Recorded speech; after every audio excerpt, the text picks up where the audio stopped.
புறப்படுங்கள், புறப்படுங்கள், இவ்விடம் விட்டு போங்கள், அசுத்தமானதை தொடாதிருங்கள், கர்த்தருடைய பாத்திரங்களை சுமக்கிறவர்களே, அதன் நடுவிலிருந்து புறப்பட்டு உங்களை சுத்திகரித்து கொள்ளுங்கள். அசுத்தத்திலிருந்து விடுதலையாகிக் கொள்ளுங்கள். பரிசுத்தத்தை வாஞ்சித்து கொள்ளுங்கள். நீங்கள் தீவிரித்து புறப்படுவதில்லை, நீங்கள் ஓடுகிறவர்கள் போல ஓடுகிறதும் இல்லை. கர்த்தர் உங்கள் முன்னே போவார். இஸ்ரவேலின் தேவன் உங்கள் பிறகே உங்களை காக்கிறவராயிருக்கிறார். அவர் முன்னையும் போகிறாரு, உங்களுக்கு பின்ன அவர் காக்கிறவரமாக இருக்கார். அவ்வளவு நல்ல ஒரு அப்பா நமக்கு இருக்கார், மகத்துவ தேவன். ஏசாயா 52:11-12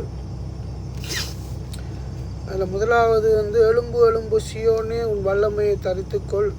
பரிசுத்த நகரமாகிய எருசலேமே, உன் அலங்கார வஸ்திரங்களை உடுத்திக்கொள்.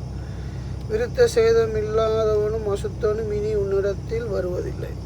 கர்த்தருக்காக நாங்கள் வைராக்கியம் பாராட்டி அவரை பாதத்தில் இருக்கக்குள்ள நமக்கு நன்மைக்கு எதுவாக நடக்கும். காலையில் ஜெபிங்க, கர்த்தர் காலையில் புது கிருபை இருக்குது. அதிகாலையில் புது கிருபை, அவரை புது கிருபை நம்மளை தாங்கக்குள்ள அது வேறு வித்தியாசமாக இருக்கும். புது கிருபைன்றது நேற்று கிடைச்சது இல்லை.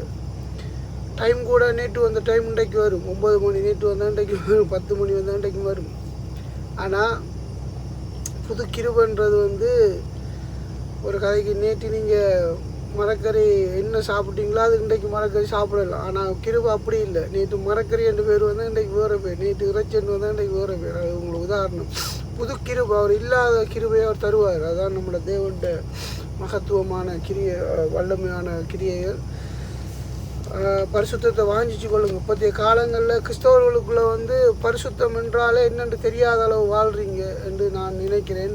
நானும் முதல் எப்படி இருந்து நான் கடந்த நாட்களை யோசிச்சு பார்க்கக்குள்ளே கர்த்தரை ஏமாற்றி கொண்டு வாழ்ந்துருக்கு. இப்போ இன்னும் நாங்கள் கர்த்தருக்குள்ளே வளரத்தான் உண்மையான பரிசுத்தம் உண்டா என்னென்று நமக்கு தெரியும். கர்த்தர் நம்மளை ஆசீர்வதிப்பார். அதிகாலையில் உண்மையை தேடுகிறோம்னு சொல்லி அவரை துதித்து பாடுங்க.